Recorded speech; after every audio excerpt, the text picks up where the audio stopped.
UK, and that's in Belfast. So over to you, Terry. Thank you. Okay, thanks very much, Ian. As Ian says, my name's Terry Fodey. I work for the Agri-Food and Biosciences Institute in Northern Ireland. And today I'm going to talk to you about a food safety issue, which is the residues of a veterinary drug, phenylbutazone, in food products of animal origin. Okay, so just a couple of slides by way of introduction. Northern Ireland, you may or may not know, is the smallest country within the United Kingdom.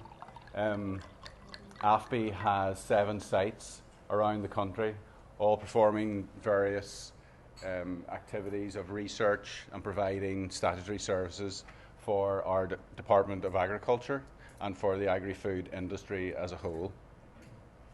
Now my field is food safety, and I'm based here, AFBI at Stormont, which is very close. Belfast is just about here, so it's just outside Belfast. So the division that I work in is called the Veterinary Sciences Division. It's made up of 4 branches, and the branch that I work in is chemical surveillance. So we're a national reference laboratory. We test samples under EU legislation for the Department of Agriculture, and we test them for a range of veterinary drugs. Some drugs are permitted for use in animals, and for those there's a maximum residue level. So if the result is below that, then that's okay, but if it's above it, then the carcass has to be condemned. Other drugs, such as phenylbutazone, are completely banned for health reasons, and so any trace at all of those, then the meat is not fit for human consumption. So like a lot of laboratories in Europe, we use a 2-tier testing scheme. We have relatively cheap, easy to perform, and robust tests that we use as screening methods. So we can test large numbers of samples by these, and anything that is screened positive then must be confirmed by a more sophisticated and accurate method, such as mass spectrometry here. Now, those methods are much more expensive, so we try to keep the number of samples that are tested by them to a minimum, and that's where the screening assays sort of weed out the positives and negatives. So the screening assays we use, the majority of them are immunoassays, which means they are based on the use of an antibody. And my job at the Institute is to produce those antibodies. You've had descriptions earlier from Karsten and Sergey describing various immunoassay formats. Briefly, ours is very simple. We have an antibody that we coat onto a plastic plate. We then add the sample. The sample may or may not contain drug, and then we also add the drug that we're looking for linked to an enzyme. So if there's drug present in the sample, less of the enzyme can bind to the antibody, and we get less colour. However, if the sample is drug-free, then the enzyme-labeled form of the drug can bind, and we get a lot more colour. So it's pretty much a qualitative test.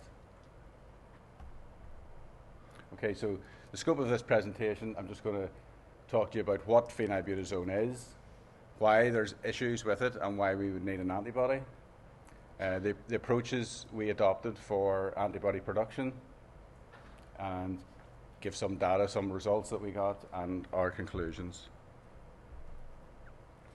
So phenylbutazone, also known as bute, or abbreviated to PBZ, it's a veterinary drug. It's a non-steroidal anti-inflammatory drug. It was introduced into human medicine over 60, 70 years ago now for the treatment of rheumatism and arthritic disorders. It was found to be very efficient at treating those disorders, but after some years, unfortunately, it was found that it has some adverse effects to humans. And most of these effects are cause disorders of the blood. So its use after that was restricted over the years, and eventually in 1984 it was withdrawn from use in human medicine. However, since the 1950s, it has been a choice of drug for treating horses for similar problems, musculoskeletal disorders. I guess you would say it's a bit like our paracetamol for horses. If a horse has a knock or is feeling a little bit of discomfort, that's what they'll treat it with. Again, it's found to be very efficient in treating horses and relatively safe. There are some gastrointestinal disturbances, but nothing major health-wise. The problem then arises that horse meat is consumed in a lot of countries. So if horses are being given this drug and it's in the tissue, then humans can end up consuming it. So the Committee for Veterinary Medicinal Products assessed the drug in 1997 and again found the same story. Health risks are blood disorders. They couldn't decide on an acceptable daily intake that would be safe. So that meant no maximum residue levels could be set, and therefore the drug was banned from use in all food-producing animals.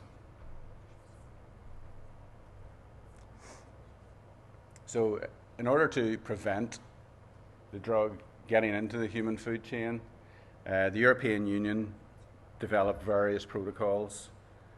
The main one being the introduction of a horse passport. So this passport is basically used to declare if the animal is going to be used for food. So the owner of the horse can, at any stage, say that yes, this animal is going to go into the food chain. That means then if a vet is ever treating the animal, he will know not to give it phenylbutazone. However, you're depending on people to fill this in. So sometimes that might not be filled in. Alternatively, if there's been no decision on whether the horse is going to enter the food chain, a vet may come out, treat it with phenylbutazone, and then there's no record of that made in the passport. So although there's an attempt to prevent residues, it's not quite working. So within the European member states, from 2008 to 2012, 5.4% of horses that were tested for phenylbutazone were found to be non-compliant. In other words, they had levels of phenylbutazone. Cattle are also tested for the drug. It shouldn't be used in them at all, but residues do appear. 0.3% of bovines treated over the same period were also found to be non-compliant. It's quite a difference in those figures, but when you consider the number of cattle that are slaughtered as opposed to horses, that the 0.3% actually is roughly 5 times the amount of horses. So it's still quite an amount of beef that was found to contain phenylbutazone. So the European Commission has decided to tighten up the rules. This is a fairly recent press release from last year. And the main elements are that young horses born are going to have their passport issued within 1 year. And the passport will serve as a complete record of their medical history of all the drugs that they've been treated with. And the horses will also be microchipped. So they're trying to improve the system. They're also going to have a centralized database for all member states, and they hope that this will help. It's a bit more regulated, so it's not just down to leaving it to a person to fill in the passport. So they're hoping that this will reduce the incidences. But in the meantime, for a regulatory laboratory like that I work in, we're still concerned with these residues. The misuse of the passport probably comes under this heading, uninformed use of the drug. So it's just improper use, or perhaps even accidental use. People aren't really sure what they're allowed and what they're not allowed to do. There's also illegal use of the drug where people know what they're doing is wrong, but they'll still do it anyway. And then in 2013, I'm sure you're all aware of the horse meat scandal. So horse meat was detected in beef products. Now, while that wasn't really a food safety issue, if the horse meat contained phenylbutazone, that would become a food safety issue. Samples were tested from various supermarkets, and there were some pretty low levels, but there were some levels detected. But as a regulatory laboratory, what we're more interested in is how can animals become contaminated unintentionally. So a lot of, whenever an animal is found positive, there's a follow-up, and the producer will be visited, whether it's horse or beef. And very often they will say that they didn't use the drug. Certainly they'll say they didn't use the drug in cattle. They may have a horse on the farm that was treated with it. So then we like to look into how this can happen. We've done a small sort of investigation recently, which is published here, into sources of contamination. And basically what we found is that if a horse is given meal that is medicated with phenylbutazone in a vessel in some kind of bucket, then if that vessel is then used to give unmedicated meal to other animals, those animals will become positive, quite strongly positive, which is no real big surprise. But what we also found was that if an animal is treated and then housed with untreated animals, those untreated animals will also become positive. And if a treated animal is put out to graze on grass, and then untreated animals are put on that grass afterwards, they will also become positive. So it's very easy for untreated animals to accidentally become positive, which could explain the high rate of non-compliant samples. So this is just the figures again. So the methods that were used to generate this data are mainly physicochemical methods, such as mass spectrometry, the more sophisticated, expensive methods, but not really capable of large sample throughput. So the need for the antibody is to increase the number of samples that we can test. And the European Union recommends that a test should be able to detect down to 5 parts per billion.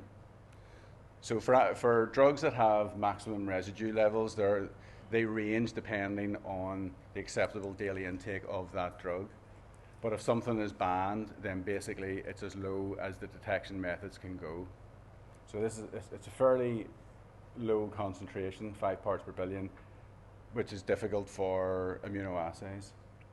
The target analytes are phenylbutazone and its main metabolite, oxyphenylbutazone. So oxy is the main metabolite. There is another metabolite, gamma hydroxyphenylbutazone, and both of those metabolites also possess anti-inflammatory action. So they too act in the same way as phenylbutazone. So detection of those would also mean that the meat is unsafe. Both metabolites are found in high concentrations in urine. And there's a third analog, is called oxyphenylbutazone, which is a prodrug of phenylbutazone, and it's also licensed for use. But again, it's banned in food-producing animals because when an animal ingests it as part of the digestion process, it's broken down into phenylbutazone. So effectively, it's the same drug. So when you're trying to produce antibodies, the antigen has to be immunogenic, obviously. So things like bacteria and viruses, there's no problem. You introduce those to an animal, there's a good immune response. For these small drugs, the molecular weight is so low that this will not happen. Okay, so we're talking for the 4 analogues between 308 and 428 Daltons. So what we have to do is couple those small drugs to a large carrier protein, and antibodies will then be produced to the whole complex, the carrier protein and hopefully the conjugated drug. But as long as we have antibodies to the drug, then that's all we need. So these are the chemical structures. So we have phenylbutazone up here at the top. The main metabolite has a hydroxyl group on this benzene ring. The second metabolite has a hydroxyl group on the free chain. And then succinylbutazone is basically phenylbutazone, but it has this what's called a hemisuccinate chain with a carboxylic acid. So to allow us to couple these to a carrier protein, we have to identify what groups are reactive, such as these hydroxyls and the acid, and then use those to perform chemical reactions that we can link it then to the carrier protein. Okay, so I know it's after lunch and you're probably starting to get sleepy, so I'm not going to dwell too much on the chemistry involved, just really to show that these cross-linkers that we use are commercially available. So they're actually fairly simple reactions to carry out. But just to show what groups are being used in the conjugation, so in the case of succinylbutazone, it's this carboxylic acid. It reacts with one end of the cross-linker to produce this.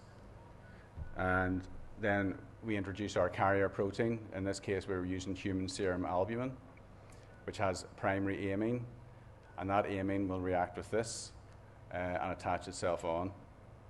So the point really is that when we do this, the entire structure, in this case of phenylbutazone, is still there. And so this here will be projecting from the carrier protein, and antibodies will hopefully be made to this part. So for the metabolite, again, we just use a different cross-linker to react with this hydroxyl. Goes on here. We modify our carrier protein in this case to create sulfhydryl groups, which are going to react with this malamide group. Okay. And when we introduce the two together, they automatically join. This time, we're joined on at this ring, so antibodies could be produced to a different part of the molecule. The hydroxyphenylbutazone, same story again, a different cross-linker reacting with this hydroxyl group, goes on here, and we attach our carrier protein. So it's a bit more like succinylbutazone in that the antibodies will probably produce to this end of the molecule. The last one, phenylbutazone, is a bit more of a random reaction. There's no real groups that stand out here that are that easy to work with. So what we do, this is aminobenzoic acid, and we use nitrous acid to diazetize it, and that will then join on, but it could join on anywhere in this ring or this one on the phenylbutazone molecule. And once that's joined on, then we have a carboxylic acid, the same as succinylbutazone, in a different place, but then we can use it to perform a reaction to activate it and then join on our carrier protein. So this time, antibodies produced at this end. Okay, so at the same time that we're producing these immunogenic complexes, we also produce an enzyme label. We use the same reactions for all four of the drugs. The enzyme is horseradish peroxidase. It's the same as the human serum albumin in that it's a protein. And we use the primary amine, so we're conjugating on the same places. And when we were assessing our antisera for specific antibodies, we used each of the enzyme labels against each antisera. So this created what we call homologous and heterologous assays. Homologous assay, basically the same drug, for example, succinylbutazone, is being used with a succinylbutazone peroxidase. But if it's heterologous, then it would be, say, phenylbutazone antisera being used with succinylbutazone peroxidase. Yep, okay, no problem. After we perform these conjugations, the immunogens are purified. They're mixed with mineral oil to form this emulsion, and that's introduced under the skin of a rabbit. The immune system will then start producing antibodies to the complex, and we remove a small amount of blood which will contain the antisera, and we can check the antisera for specific antibodies. After 2 weeks after the first immunization, we immunize again, and then after that it goes monthly. And blood samples can be taken 10 days after each immunization. The number of immunizations ranged between 6 and 8 until we were happy with the antibody titer that we obtained. So as I said a few slides ago about we made different enzyme conjugates. The oxyphenylbutazone one was the one that performed best with all antisera. Okay, so that meant that for these three, phenyl, oxy, and hydroxyphenylbutazone, all the assays were heterologous, but for the oxyphenylbutazone it was homologous. So this is kind of probably the main thing to show you really. IC50 is a standard measurement of sensitivity of an antibody. And what it actually means is it's the concentration of drug that is required to reduce the binding of the enzyme label by 50%. So the lower this figure, the more sensitive the antibody or the antisera is. So this one here is the second lowest, and it came from a oxybutazone immunogen. And this one is the lowest, hydroxyphenyl, for phenylbutazone.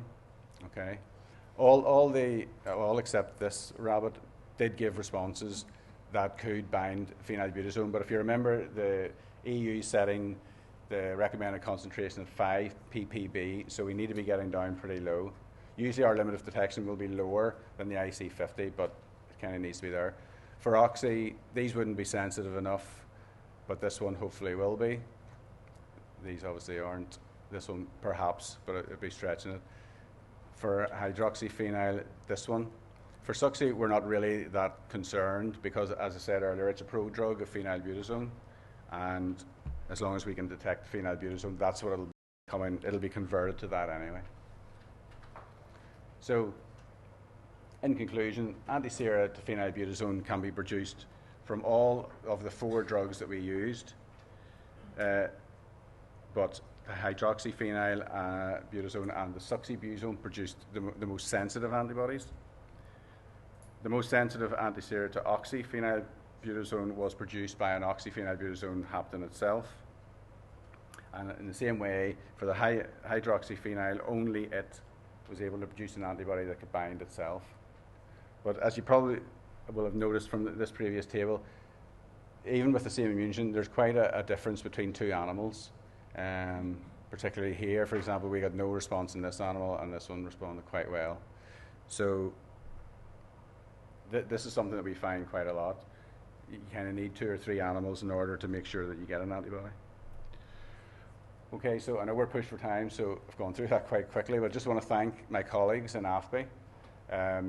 Professor Smith couldn't be with us today, but I'd like to thank him and Professor Ehrman for setting up this small session within the conference, and for the Omics International people themselves, and thank you for your attention. Thank you very much. We probably haven't got time for a question at all, but maybe one extremely quick one, just in the interest of fairness. No? Okay. Oh, very quick then. I understand that means for this anti-serum production for the assay, you're producing polyclonal antibody, not mono. Yes, polyclonal. And that's not does not affect the sensitivity of the test? It'll not affect the sensitivity, did you say? Does it affect the sensitivity of the test, or? Well, perhaps it's okay. Perhaps a monoclonal antibody may be better. In our experience, we don't really find that they're any more sensitive, and in fact, sometimes they're more affected by the sample matrix, which reduces their sensitivity. So I don't think so. I think animal variation is probably a bigger factor than sensitivity. Okay, thank you very much. Thank you.